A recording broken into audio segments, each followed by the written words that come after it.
All right, ladies and gentlemen, welcome to another episode of Big Time Hoops, the podcast. And my guest today, probably, if not one of, I'm going to go out there and I'm going to say, probably the hardest working dude on the scene when it comes to Maine basketball. This guy's the Mel Kiper, the Wojnarowski. He's the everything when it comes to Maine hoops. This guy, he knows everything. He's everywhere, and he puts out the best mixtapes on top of that. It's our boy TrophyMode joining us for I don't know how many appearances this makes now on Big Time Hoops, the podcast, but Trophy, what's good, man? What's going on? Good. Thanks for having me on, Tom. Really appreciate it. Love the platform.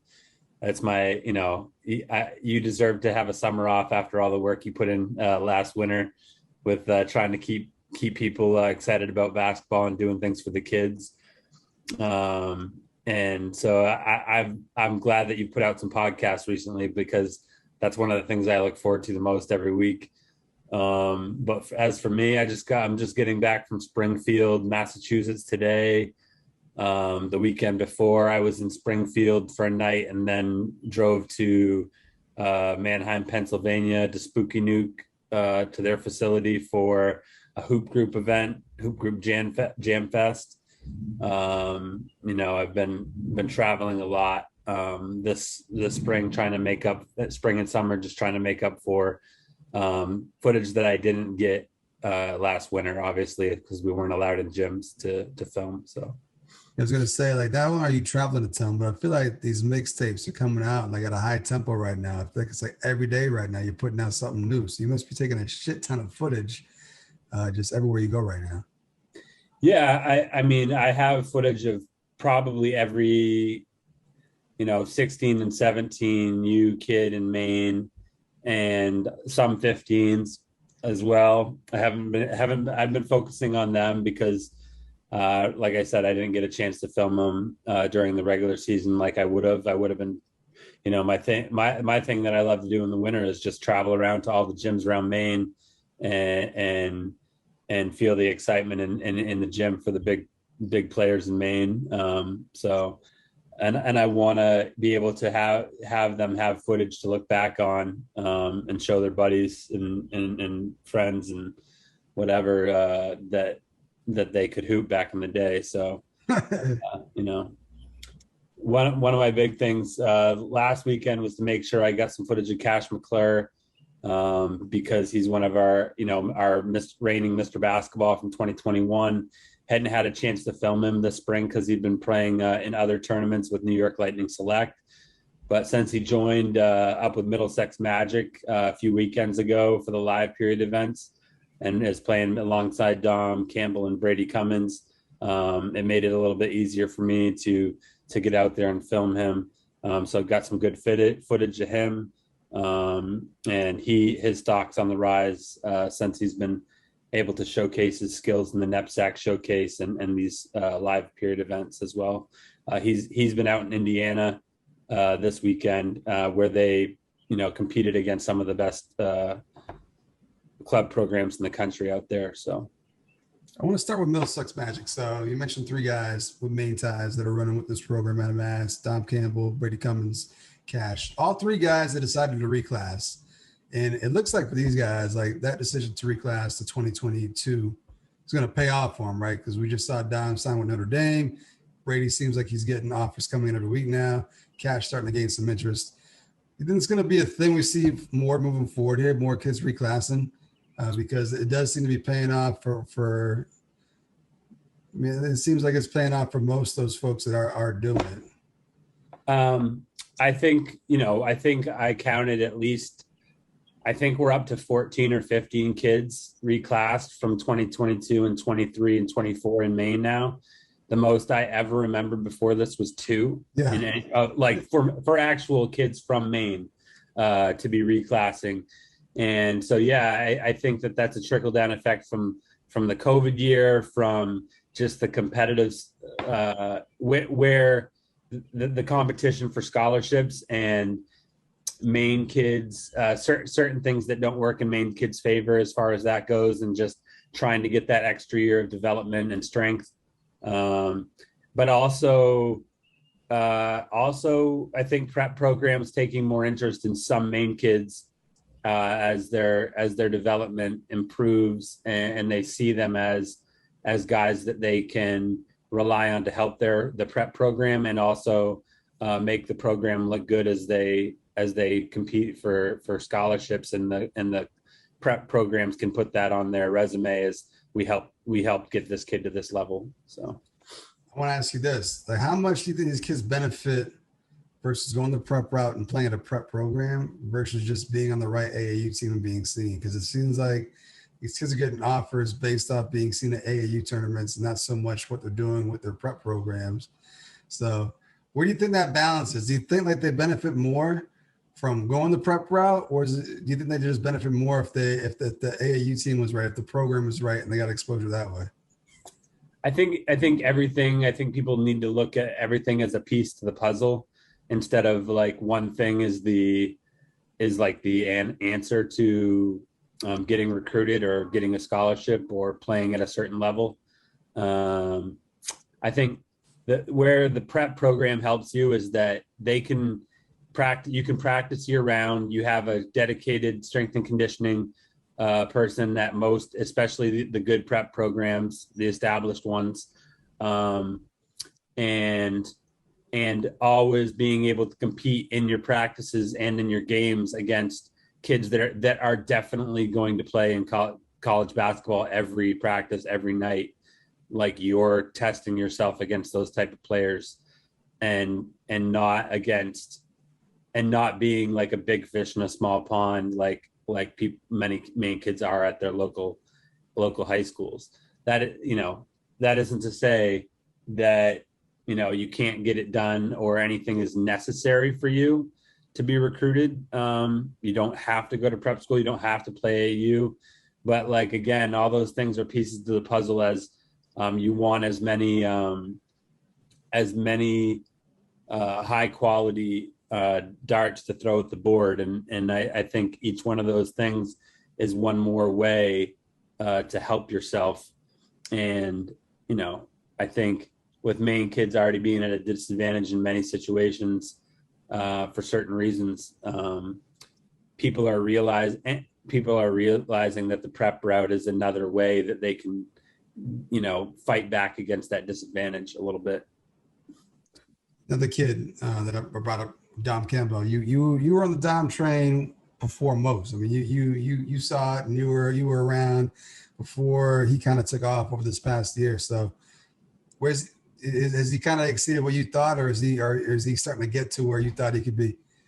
I mean, to be honest, and Dom would say the same thing, and the people around Dom and his circle would say the same thing. Is that Dom physically always had the potential to do what he's doing. It was just about putting the right work in and getting his body into a certain point. But also, he's joining Middlesex. Besides transferring to Phillips Exeter, joining Middlesex Magic was a complete no-brainer for him, because if you put a lot of shooting and passing and high IQ players around him, he has the size, the shooting, and the passing capability to fit as like a main cog in that type of system. Whereas if you're just putting a bunch of athletes around him and just trying to dump it into him, he may not be able to showcase the same skill level. And now he's going to Notre Dame with his recent commitment there, where he's going to play in a similar setting to what he's playing at Middlesex, albeit with like even higher level players. But I would say that when I saw him at Waynfleet his sophomore year, Waynfleet was one of the first games I went to 3 years ago when I started filming, and he was almost as big as he is now as far as height, but he wasn't necessarily being utilized the way Middlesex Magic utilizes all his skills. And I think that's what's important, is to have a program and a coach that really understand and look at you through the lens of what your potential is, and trying to get you there within the context of your program. And I think that's where he's really found the right fit. We talk about fit a lot with kids and programs. He's really found the right fit to utilize all those skills and showcase him the right way. So I, I would say that I didn't see Notre Dame necessarily as the future, like when I first saw him, but I knew there was untapped potential, a lot of untapped potential there. And as once he made the move from Yes to Blue Wave as a club team a couple of years ago for the showcase events, we took a trip to Atlantic City, and he really blew up playing beside some of Maine's best players in that tournament. And all of a sudden, he was getting looks he got his first 3 scholarship offers from BU and a few others that really made, like, once he got those offers, I think that's when the prep programs and stuff started to say, well, this is a kid that we might want to check out and check in on and see if he might want to make a move. And his family, I think, is probably as happy and ecstatic as they can be with the decision they made. So, yep. So we talked about reclassifying and him being one of those guys that benefited from that. He's right where he wants to be. He's going to be playing at the highest level. I put a graphic up like a month ago, like what the class of 2021 should have looked like versus like the guys so it's like the reclass of 2021 that are now class of 2022. And we know where a bunch of them are. A couple guys that I don't know where they're at or where they're going. And I think they're going prep. How about where's Peyton Jones going? What did Peyton wind up doing? I'm not really sure. The last time I talked to Peyton's father, there was some options on the table, so I'm not really sure what's happening with Peyton. It's been a few weeks since I've seen him. He did play this spring and summer with XL Thunder on a 12th grade group coached by Mike Hathaway from Levitt, and he looked really good. So I'm sure that there's the potential for Peyton to play basketball beyond Thornton Academy. I'm just not sure where he is with that decision right now. What about my boy Andrew Suez? What's up with Suez? Andrew Suez, I believe, last I heard, is headed to Lee Academy for a prep year, so he'll be reclassing to 2022. Yeah. Which, I think, in my opinion, is a good move for him. I think that he has potential to play at the scholarship level for sure, based on his body and his skill set and his IQ.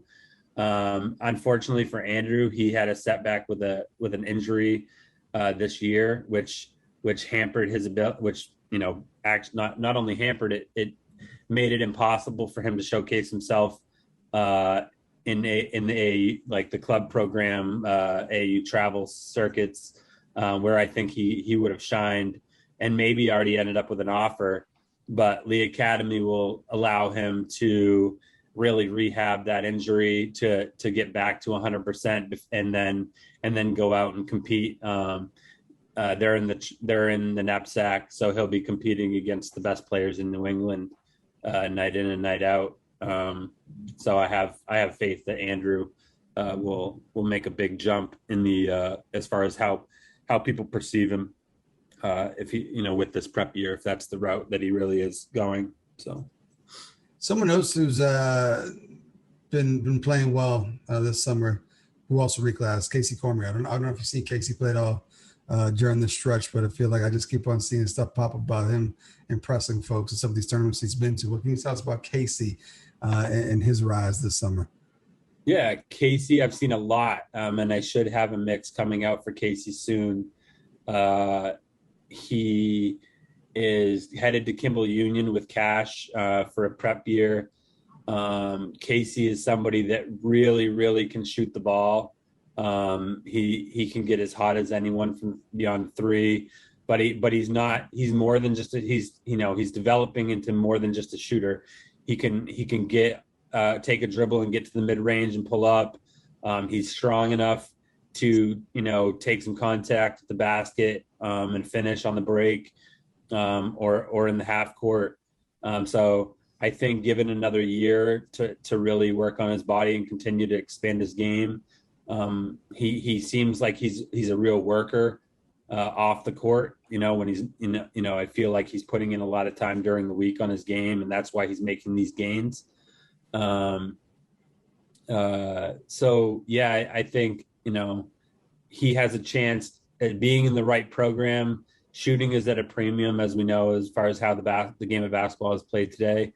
And I'm a big fan of Casey. So I think, again, this year of prep and another year to work on his body and develop his game is going to turn him into a player that many college programs in our area are going to want to have in their program for 4 years. So on top of the mixtapes that you put out, you got these player rankings that you got, and I tell people like I'm not even joking. Like Trophy has like 1 through 50, like each class, boys and girls. Like it's well thought out, and it's accurate too. Like we did some things last year during the season, through some of your player rankings, and I think it's the most accurate thing that we got around. And one guy that you were high on last year's a sophomore was Calvin Catchings, who is playing well this summer too, right? So have you seen Calvin played all this summer, and what can you tell us about him? Because maybe reclassing maybe in his future as well. We don't know yet, but what can you tell us from Calvin's summer he's had so far? Yeah, I've seen Calvin a bunch. I saw him this weekend again. Calvin is a kid that can score from 3 levels. I love his intermediate game. He's a good guy at the high post. He can knock that down. It's probably where his bread and butter right now is probably the elbows and mid range, and I feel like he's a solid decision maker. He's somebody that suffered an injury last summer, so I still think that he's kind of working back into full, getting some of that explosion back and lift. But he's a kid. I think if he works on his body, maybe, and I know that he's been contacted by prep schools, or at least there's prep schools that have contacted me that are interested in him. And that's a family decision, personal decision. So I won't say whether that's something that, he should really take advantage of or not. But I know that those level schools are interested in him. So they see him as a scholarship level prospect if he continues to work on his game. I love watching him play. I can't wait to get to some of his games this winter. So, yeah, I got to check him out one time this spring and was blown away too. I'm gonna be making my way down there to Gardner, check out some Gardner games this year for sure. Somebody else in this class, if he does stay class in 2022, someone else who's up there with him who's played well this summer. Joseph Estrella from South Portland, who I think you've been following around. You've got plenty of footage of those guys in the Thunder program. What can you tell us about Joseph? He seems to be coming along, becoming quite the prospect, still growing, it looks like. I don't know how tall he is now, but just another one of those talented kids from the class of 2022, the way it stands right now. Yeah, these are 2023 kids. 2023, my bad, 2023. It's hard to keep track of time these days for sure. We don't even know. I don't even know what year I'm in sometimes. But JP Joseph is phenomenal. He's probably taken as fast a rise as I can remember seeing from any kid, as far as just realizing what he can be at the same time as hitting a growth spurt. And at the same time as some of his athleticism really coming in. I've seen him have triple doubles with blocks this summer, which is amazing. His timing is really something that you would rarely see. I would put it up there with he may be one of the top 3 or 4 shot blockers that I've ever seen in Maine and in the 25 years that I've been watching basketball in Maine. And he can also step out. He's a good pick and pop option, can hit the 3 ball, really finishing above the rim with consistency now. Dunking it between his legs and with regularity, which is pretty wild to see for somebody that's probably going to be around 6'10" by the time the season rolls around, if not bigger. Yeah. and just a super nice, humble kid as well. So he's easy to root for. And he's really been big part of XL Thunder 16U group and their success this summer. And he's started to play up. I believe he may have even went with Middlesex Magic out to Indiana this weekend to compete with their 16U program in the big prep hoops tournament out there. So now he's phenomenal. I think, he may be looking to prep potentially in the future. But even if he doesn't, I think that he is already somebody that many college programs are going to be looking to grab. So, and he runs with his high school team there. He's got Jalen Jackson running the point on his Thunder program. They've been hooking up highlights, and Jalen's been balling out as well. Question for you: is that going to transfer over to a good South Portland team this winter? Like, how do you think they'll do once we start playing high school ball? Because they got some other kids down there too on that South Portland squad, right? So are they going to be the team to beat, you think, in Class AA? I mean, last time we could be in the gym, they were 18-0 in the regular season, Jalen's freshman year. Then JP joined them from Scarborough last year. I think they were like 12-1 during the abbreviated season and no tournament for Cumberland County. And then, so, that puts them at like 30-1 in the regular season over the last 2 years. So that they're a program that Coach Kevin Millington has done a phenomenal job with as far as building a winning culture and involving a lot of good, finding a way to involve a lot of good kids, because they're always one of the deepest programs in the state as far as 1 through 12 or whatever the roster size is each year. So I think they'll be one of the favorites for Class AA for sure.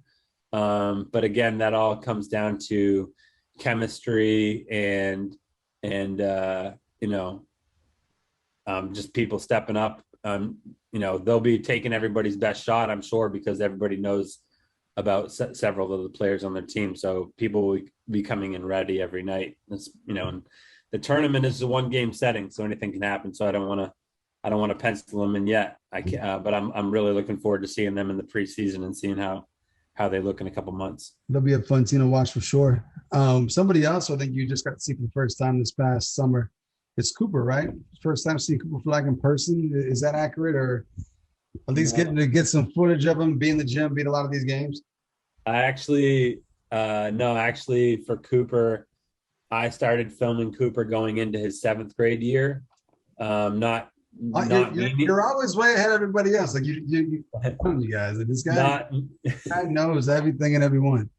Not necessarily knowing, but like I was at a tournament for the older kids in Massachusetts, and he was playing Boston Spartans teams that was really good in the semifinals, I believe, of that tournament. And they were like, "Oh, you should go over and check this kid out."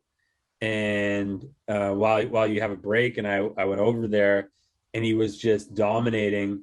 And it happened to be that game, from what I'm told, the first game that I ever really got to see him play happened to be what people describe as really the game that he really broke out and showed that he was like on another level from a lot of his peers. And he was doing everything. He was playing point. He was coming down, hitting threes, hitting mid-range, taking guys to the rim. And I saw him a few more times after that. I came up to the Maine Open in Hamden and saw him up there, got a little film. But, not again, what I said about JP, I think I could see it in Cooper at that age, about his ability to kind of take over a game in a special way. And now he's just, bigger, stronger, faster, and doing all those same things at an unprecedented level in Maine in a way that even people that aren't involved in the program, if they're in the gym, opposing teams, fans, other people from other gyms, just catch word that something's going on his court. And, I think he makes fans of people that really love basketball and love the game and love the way that team and he play the game every time he goes out. So, really looking forward to continuing to follow he and his teammates as they try to continue to build on what they've done so far. I think the thing I'm most impressed with, I still haven't seen him in person yet. I'm still waiting for my opportunity, but from the videos and stuff like that, is the skill set's clearly there, which is impressive. But the thing that I'm most impressed with at his age is just how physical he plays. Like, he's not scared of contact at all. Like, he goes up and tries to dunk on people, which I think is very rare for someone that age. But I think it's just also something else that separates him from everyone else in his age group, right? I love the fact that his program, he was coached by Andy Bedard, former Maine player, great high school player from Mountain Valley, but and his mom, Kelly Bowman Flagg, who also played at UMaine. And I love that their mindset is to put them against the best competition every weekend. Whether it's traveling on the Maine hoop circuit around the country, or in Maine playing against the best players. Like the tournament that I saw them play in Maine, they played against the best 12th, 11th, and 12th graders in Maine and held their own and won games against the best high schoolers. And they were a strictly 8th grade team with one ninth grader, I think Landon Clark from Bangor that weekend. So it's just fun that they're very competitive, where a lot of people kind of make it about winning every game and wanting to look good.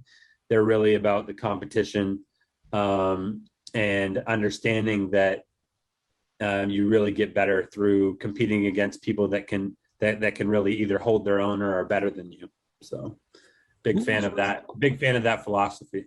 Who else runs with that program? Because I know they got Bedard's son. They got Dawson Townsend from going to be on the Nokomis as well, right? But who else they got? Because they got a squad. It appears that, like, they're going places and they're winning games. So who else is on that team? Yeah, they got a couple of guards from Cheverus. Leo McNabb is a good shooter, really high IQ, heady player. A guard. They got a point guard in Sammy Nizamana. That is probably one of the best kids that I've seen in 8th grade at withstanding pressure defense, getting the ball where it needs to go, initiating offense. Can create his own shot and get to the basket as well, but really just thrives as kind of like what people would say term as a pure point guard at this stage of his career. Saw them play the other day in a summer league game against Deering, and they look like they'll be able to get some minutes on a double A squad as freshmen.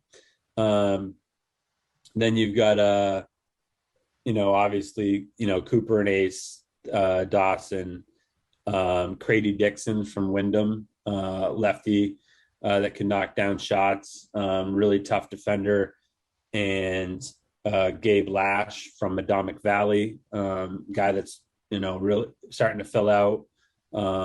Looks like he'll be a nice forward in the Madomic program.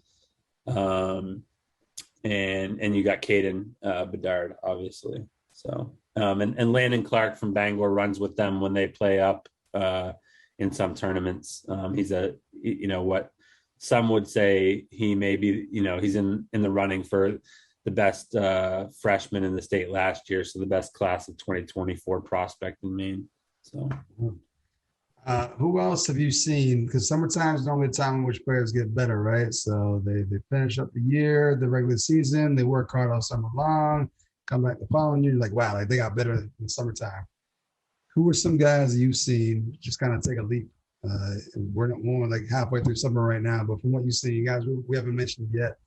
Is there anyone that you've seen take that leap that we should be excited for next year? I'll run through some of the programs, just that just makes it easier for me to kind of like think about things. A program that I've seen a lot is the XLP program out of Portland, run by Mikey Harmon. and who played at Bonnie Eagle in Portland, but has recently been an assistant coach at Bonnie Eagle as well. Um, and he does a really good job. A lot of kids from the Portland Deering area and Thornton Academy as well. But some of the kids that I really like that have taken a jump on his team are Remy Wani from Deering. I think he'll be one of the best kind of 3-and-D type of players in Maine this year. Like he can get up and down, defend 1 through 5, and just makes life tough on his opponents, which I love kids that take pride in their defense. Silvano Ismail is another kid on that program. He's also in the Chevers program that has grown to 6 feet. He's a kid that's been smaller up to this point, but he's really grown, and I think that's really going to help him establish himself as one of the better point guards in Maine. He's a class of 2023 kid, so he'll be a junior this year. And Braden Kamiri from Thornton Academy, probably one of the I'd have to put him. He probably shoots the nicest ball in Maine. Honestly, it seems like a layup. I'm honestly surprised when he misses sometimes. Thornton has had a good program over the last few years, and I feel like if they get up and down and they've got an inside presence this year, he's going to make a ton of 3 balls for them.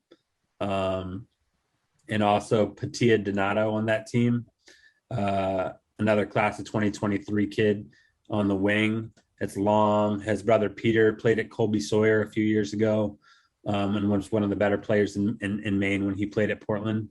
Really a late bloomer. I think Patia has a chance to jump into the conversation as one of the top 2023 kids eventually. I'm excited. I hesitate sometimes to mention kids that are too young, but there's a kid that's in the class of 2025, so he's an incoming freshman that's going to South Portland. His name's Manny Hidalgo, and he's small in stature, but he plays with a ton of heart and grit, and he has probably one of the best handles, and is one of the most creative finishers that I've seen in Maine.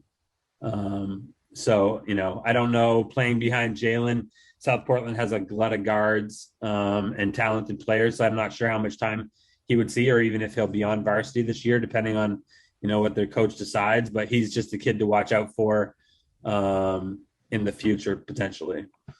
If I go down to the XL Thunder program, you got obviously we already talked about JP, but another kid that I really like on that team was a class of 2024 kid named Tegan Pelletier. He's the son of the Oxford Hills girls coach, Scott Pelletier, and not necessarily your kid that in an AAU setting necessarily is going to go out and put up big numbers every game, but he's going to do everything else. He was kind of the glue guy on the 16U team. Tons of offensive rebounds, tons of hustle plays. Can hit threes, can hit a mid range, can get to the rim and score, especially on the break. Pretty good athlete. So I think he's somebody in the Oxford Hills program to be excited about. And in the Black Bear program, I would say, I think Jacob Farnham, he's doing a prep year at Hyde, I believe this year in his reclass of 2022, has taken another jump. He, becoming more aggressive. He's had some big games shooting the 3.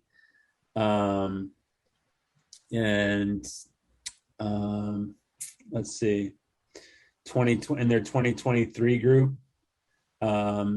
We already talked about Calvin. And I think, man, there's just so many kids. I think Adam Savage, I put out a mix of him recently.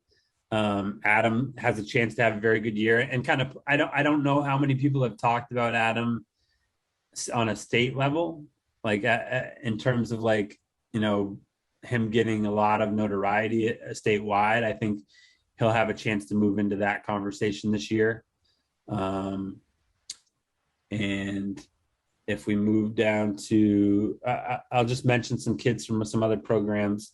Maine Sting, I really like the backcourt of their 15U team. So these will be kids that'll be sophomores this year. Yusuf Dakani from Lewiston, really, really tough guard off the bounce. Really good at getting in the lane and finishing. And Caden Boone, I believe he's from Lisbon on that team. Nice lanky guard. I think he'll turn into a gifted scorer if he continues to work on his game. So there's a bunch of names for you. Unfortunately I haven't got to see a lot of the players in Northern Maine, just because of my travel schedule and the fact that not a lot of Northern Maine kids played out of state this year, which is mostly what I focused on. And obviously I didn't get up to any games, but I know that there's plenty of talent up there on the boys' side as well. So I'll be looking forward to catching more of that. Hopefully in the fall, there'll be some more local tournaments where some of them will want to get involved in that. So as always, I knew you would bring it, and I knew we would get name drops. Guaranteed every time you come on. You haven't seen as much of the girls this summer, though, right? You've been busy traveling with the boys programs and stuff like that. But from what you've seen, have you seen much of the girls? I haven't. I've seen Main Attraction a couple times, which is a program that has many of the best, what people consider the best girls in the state. Very talented group. The thing that people, as we've talked about or other people have talked about, is that the girls, as far as exposure goes, the girls with the Firecrackers program and the Results program coming up, and a few other programs have really been able to showcase the girls in a way that their recruitment, I feel like, is closer to maybe what it should be, without any extra help going into it. And you look at the girls and you're like, well, that person should be recruited. And then they are, and they have offers. And so I think what we've talked about is just how competitive the boys' side is for getting those scholarships. And I'd love to be able to focus on every single kid. But I felt like it's been more necessary to try to shine a light on some of the boys' talent that we have in the state. And that's why, if anybody wonders, that's why, the time commitment that I've had has gone more towards the boys' side. Not that there aren't plenty of girls to make mixes of and focus on as well. And hopefully somebody will pick up a camera and do it, so I could use the help. But no, you mentioned that you got the big names like Sarah Talon, JC Christopher,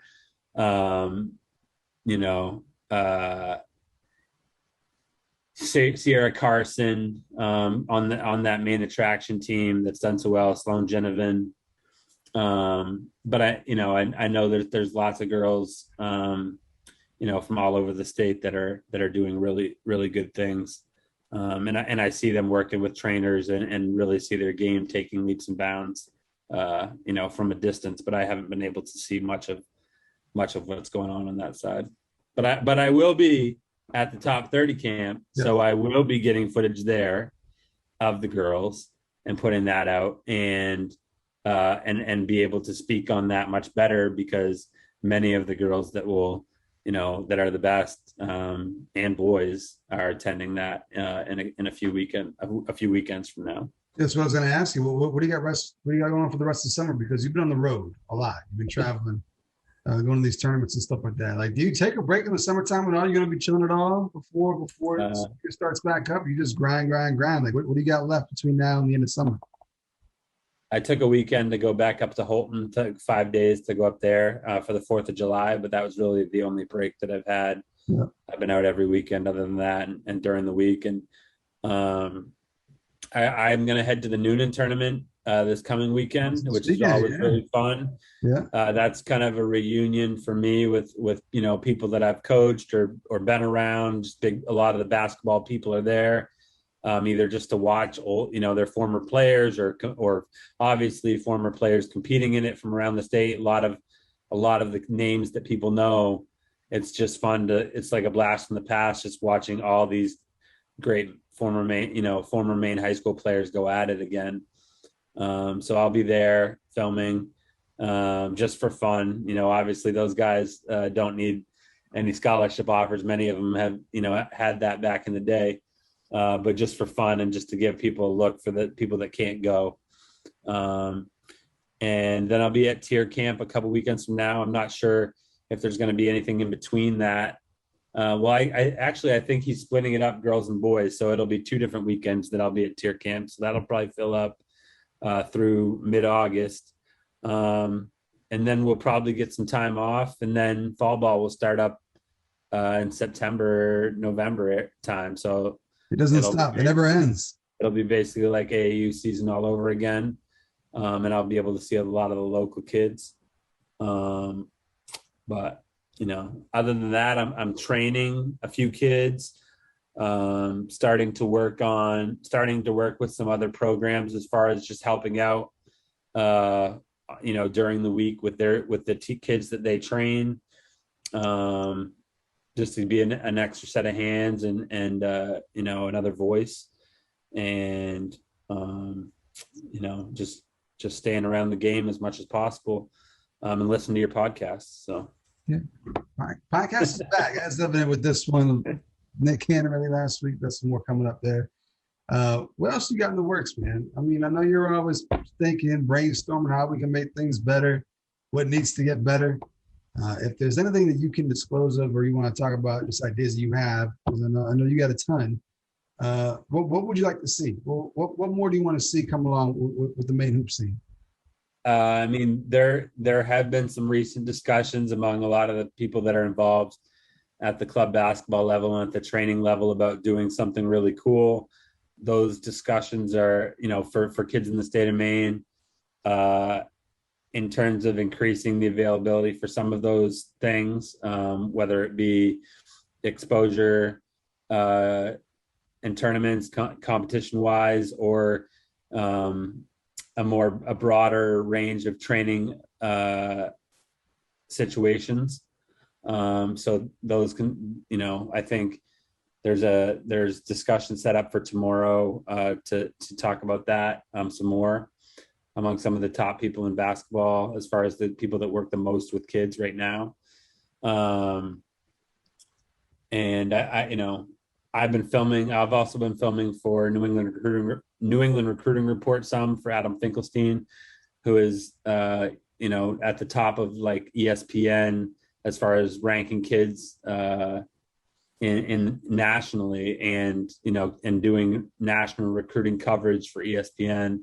And his sentiment is that at least for exposure events, like we're talking about live period events, that Maine should do as much as they can to try to get their best kids on one team or a couple teams, to kind of bring all that talent together to make sure that it's easier for coaches to see those kids in the very short window. It's shorter. The window is even shorter than it's ever been, especially now with COVID, to see these kids and to make sure that we get eyeballs on them. So I think there's people that are very excited to maybe try to do that.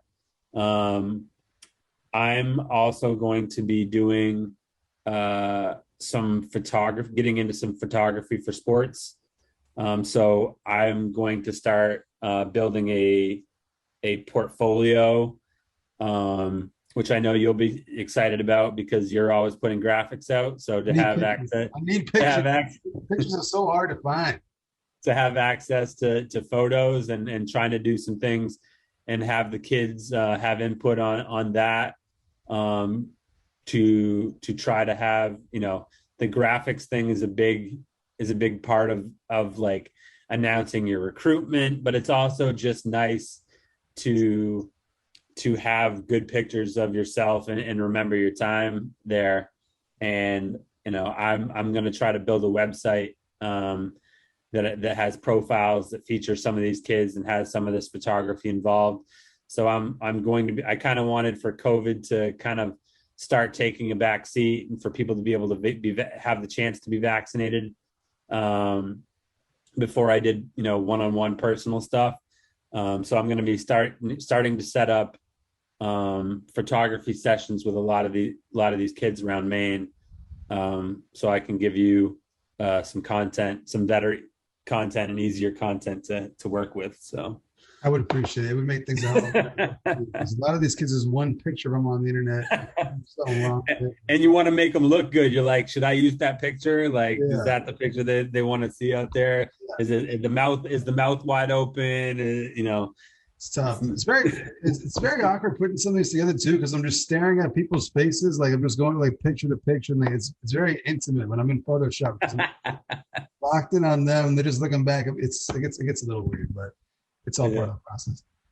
Yeah. Something else I would like to do is get together with some people and have a kind of like an elite middle school tournament. I feel like there were some in the past, like that really showcase some of the best middle school talent, but have it be about school teams and not club teams.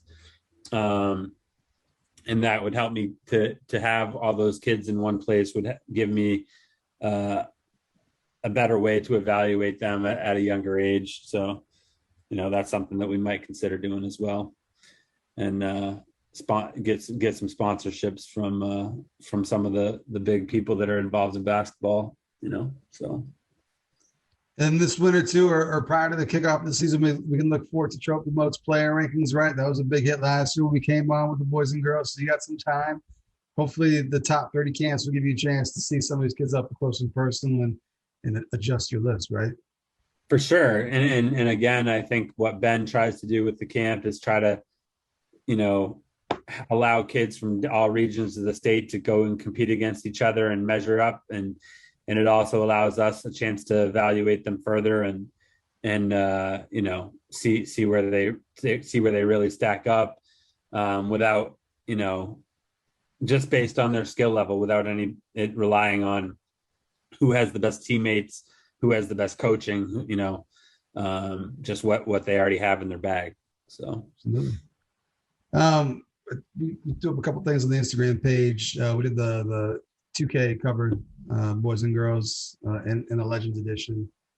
Do you think they were accurate? Like, would you vote it differently for any one of those, or were you okay with them? That was all fan vote. That wasn't me. That wasn't my choice. I went with what the fans decided, and that's what they voted for. I think they got it right. I mean, I think that you might have got the two best athletes respective of their, girls and boys basketball. So I think that's usually in basketball, athleticism is really what people look for. They look for like the big highlights, the big blocks, the big dunks, the big, the big plays, the shifty crossovers and the pull-ups in people's faces and still being able to knock it down. So I think, based on, the criteria that people usually judge, like that the people get most hyped about, like those two kids definitely qualify in that regard, and could say that they're the two most athletic kids respective to the team, the situations they play in the state. So for sure. Were you okay with the Legends cover with Nick and Ralph? Were you okay with that? Oh yeah. Oh, for sure. I think Nick, both the Knicks have done a phenomenal job representing Maine basketball. Obviously, Nick Kaner Medley for much longer, and he was a kid that graduated in my class. And it's just amazing to see him continue to play professionally. at such a high level, individually and and team wise. Um, Ralph was somebody that I saw in person a bunch of times, and really loved his game, and played at Florida State. And watching like Nick, Ralph, and now Dom going to play in the ACC. There's really really the ACC's up there no matter what year it is, in terms of the top level of competition in college basketball. Um, and then like if you look at like terms of that in terms of athleticism and individual feats, you know Ralph and Nick Cater Medley, Nick Mayo and Ralph did things on the court, in Maine and after their time in Maine high school basketball that I think it's hard to match up, for any other kids. So I'm sure that there could be some other thoughts, especially from the older generation, as far as who could have been on there. If you had Matt Rosignol on there or something, I wouldn't have complained either. So. Well, look, this is going to become a new thing every year. So we're going to get all kinds of legends on. That was just for this. That was the inaugural one. But I'm going to get you out of here on one of the same questions I asked Kenner Medley last week when he was on. So we talked about all the kids that we got right now. Maine basketball seems to be heading in the right direction in terms of our kids getting recognized, kids getting offers and stuff like that with Cash, Don, Brady, JP, Calvin, guys like that. I asked Nick last week, I said, are you surprised that 20 years removed from when you graduated, like you're still clearly identified as the GOAT, and that there hasn't been more progress in the last 20 years and been more people that have come along and gone the same route you have than what we have? And he said he wasn't that surprised, because of some, a lot of the issues that we have here in Maine, which we've highlighted on previous podcasts as well. Are you surprised that in the 20 years since Kenner Medley has graduated, we haven't seen more? We haven't seen more go that route, or I should say, be as successful going that route. I'm not really surprised. Nick was just that special physically, and competitively. He really was. Like, I mean, just you're not going to have very many Nick Cater Medleys in any state. I mean, two-time All ACC player. I mean, no matter what state you're in, you're not going to produce many of those. And given our state, geographically and the makeup of our state, and the opportunities that we don't have necessarily, I'm not that surprised that he's still up there and still compared. That's the bar kind of for at least modern day basketball in Maine. But I think that where I think we've hit a point where there's the potential for somebody to start breaking through that threshold consistently. And why I say that is that you have more people that have been college athletes, and know the path in Maine than you've ever had before, just because more people go to college now. More people have played college athletics has been a bigger thing for longer. And that gives people, even though they're from a geographical standpoint kind of out of the way, if they have that IQ, about the game, that knowledge base passed down to them from somebody that's done it before, I think that's what's going to help us kind of produce more players that are more similar to Nick. I'm not sure. It's a pretty high bar to set, because to average 37 points a game and 15 and a half rebounds and whatever he did in Class A, and a tough Class A back then. But, and play with the athleticism that he did. But, I think just having the IQ and knowledge is the biggest piece. And we have more parents, that are able to kind of know the way and guide their kids and know what's important and what's not important, and keep their heads on straight as far as the game, their perception of themselves and the game goes. So that's where I think that we can make some ground up now. and where we haven't necessarily in the past.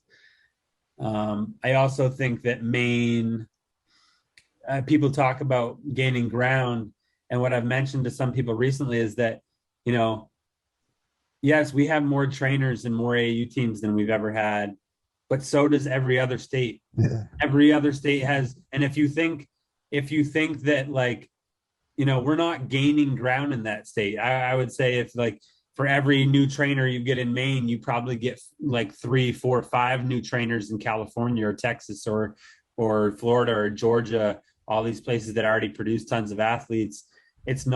We're not necessarily, or AAU teams, we're not necessarily making up ground in those areas. Those places that are competitive and have the talent baseline and just the number of bodies, they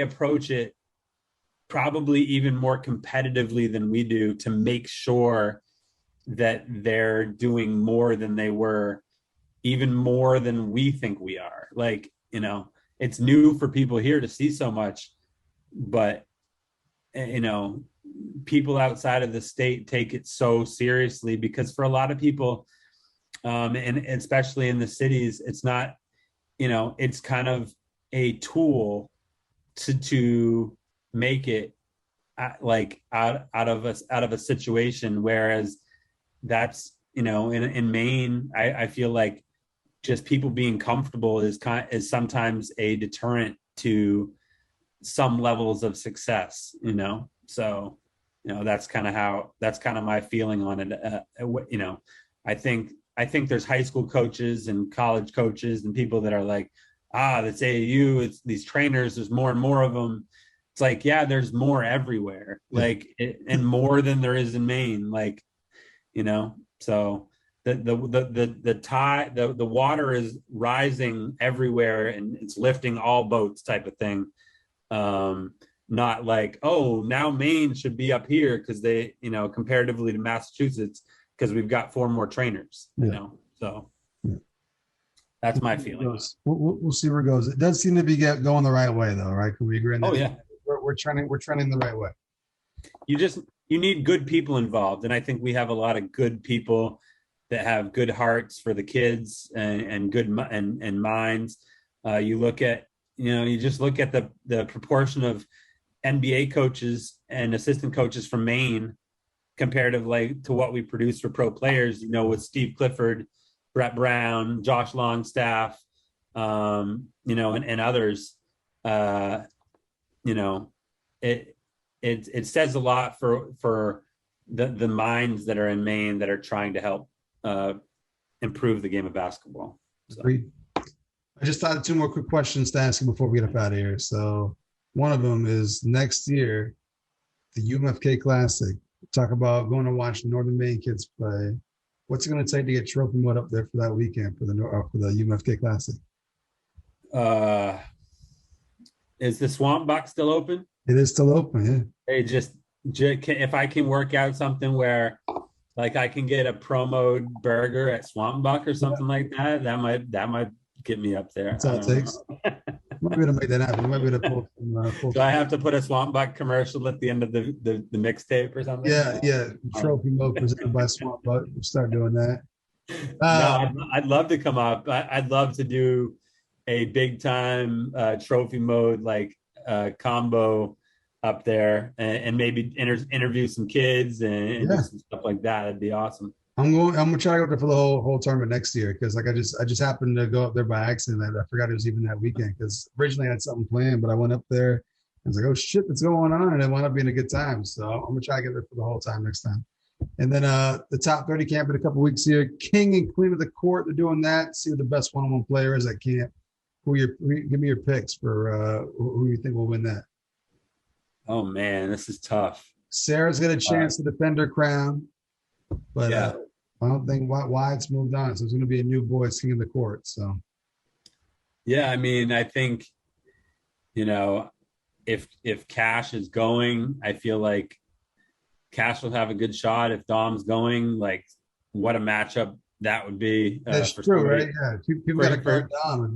Yeah, for somebody to keep to keep him out of the paint and finish. That would be quite a challenge. I'm really excited about it. I mean, if I had to pick somebody, just I feel like you can get it over quick if you can shoot, and you can just knock down some. And they have to come out and guard you. That gives you a little bit more space to drive. So I feel like Cash and Sarah are probably the best bets as far as being able to take people off the dribble and finish. So I'll have to go with that. I mean, I don't see a reason to go against Sarah. She kind of dominated last year. So it'll be a good time. I'm gonna get down there for one day for the boys and girls. So I'm excited. I'm gonna be there.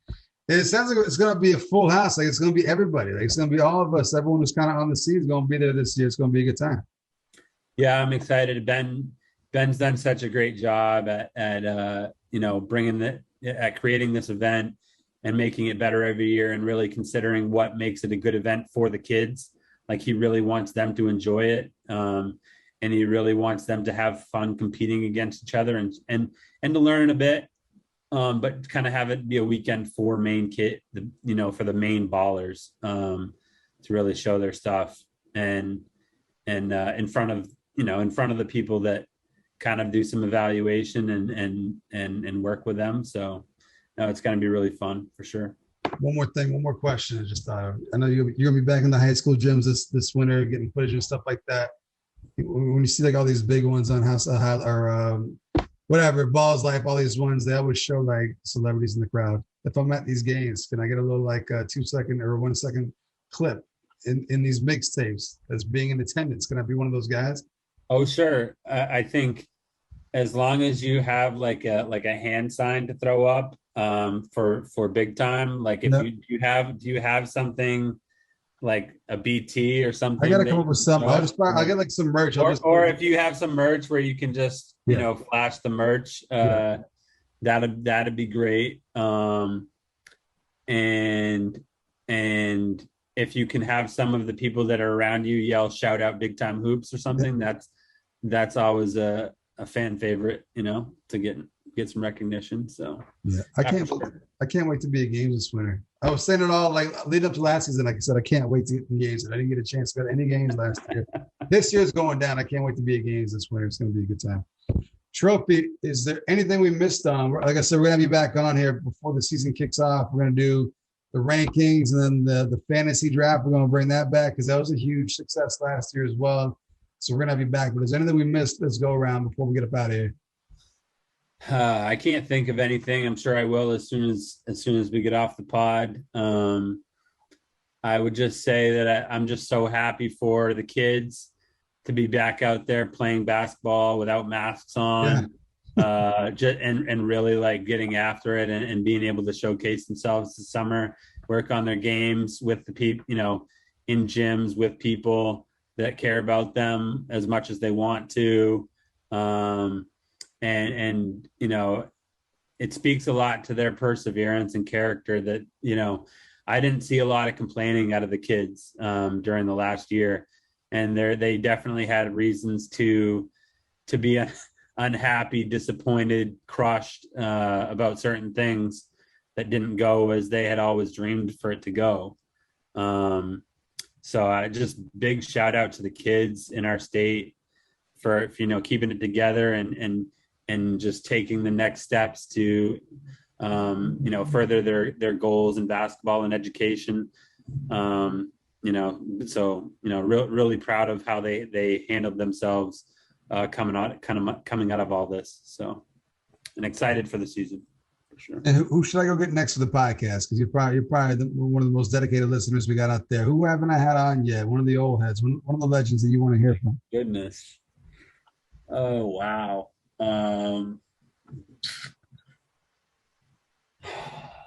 Jeez. I like the podcast. Like I loved the Zach Ray podcast. I loved the Ralph Mims podcast. Those are people from back when I was around the time when I was graduating or just starting to get into college that like I had never really heard them speak on the game and had never really spent time around them, even though I've spent time around so many other people. So those were fun for me. I would love can I give you a few names? Just in case, because I'm back at it now. The podcast is back. I'm off vacation, so I would love Andy Bedard would be one that I would love to hear from, just because I know he had a different journey than a lot of Maine high school players, and he was on the Maine teams the last times that New Maine was really, really successful, almost making the NCAA tournament. So he's one. I would love to have maybe my guy Cal Bouchard, I would love to have him on here. 2015 Mr. Basketball. Yeah, he's on the show. A guy that I coached, and I know you've had his sister on, I believe. Yeah. But I would love to hear his perspective on things. We as coaches, we have our perspective on things. And Rob Moran, who I just sat down for some Chinese with last time I was up in the county. Rob and I got to coach Kyle for 6 years together. And Rob asked me to assist when Kyle was in middle school. Rob was the head coach, and then he moved on to be the varsity coach. And so there's a lot there that I'd like to hear Kyle's perspective, like unfiltered perspective on. And oh man,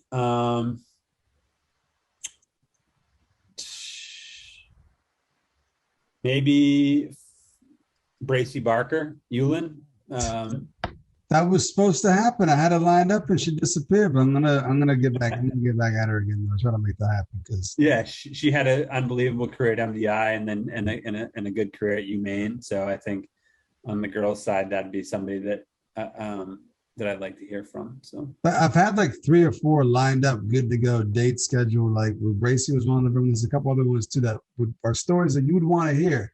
So if those people are listening, like, come on the podcast. Like, people like to hear this stuff. People want to hear your stories. So reach back out to me if you disagree with me, or let's reschedule and make this happen, because there's a ton of great stories that need to be told, and I'm here for that. That's what I want to do. People like TrophyMode like that stuff. Oh yeah, they're dying for the next one. But yeah, the things you just mentioned are already on my list. So I just got to reach out to them, schedule, and make it happen. But still got a ton of people to run through. So I mean, I can't. If I sit down, I could probably send you a list of 100 people. So maybe we should work on a longer list so you can nail some of these people down that are hard to track. Instead of your top 100 high school players going into the season, let's do a top 100 dream big time podcast roster, and we'll start knocking them out. But hopefully Nick Mayo next. That's what I'm working on here. We've been talking a little bit, so hopefully the Nick Mayo one is coming out soon here. But all right, that's gonna do it, man. Unless you got anything else you want to plug real quick? Are you all set for tonight? I think we're good for tonight. I'm gonna reach out to Swamp Buck after this and get that lined up for UK Classic next time. But that's gonna do it for this week's episode of Big Time Hoops, the podcast. Make sure you're checking out all of our previous ones wherever you get your podcasts. It's on Spotify, Apple Podcasts, and do me a favor, rate the podcast 5 stars. Give it a nice little rating, leave a little comment. I'd appreciate that. And real quick, who's coming up next for mixtapes from TrophyMode? I think we've got probably, as I said, I'd probably put out Casey Cormier's mix. Ian Murray is another kid that's really been impressive. He's headed to Governor's Academy, I believe, and reclassing to 23. So he's a guy that to really look out for. He's attended Kennebunk so far in his high school career. So let's go with those. I'll just mention those 2 to not put too much pressure on myself this week. So go follow them on Facebook, Twitter, Instagram at TrophyMode. Like I said earlier, the podcast, they're just the mixes are coming out in a fury right now. Just every time you look up, there's something new on the TrophyMode feed. So go check those out. And we'll see you next week with another big time episode of Big Time Hoops, the podcast. See you.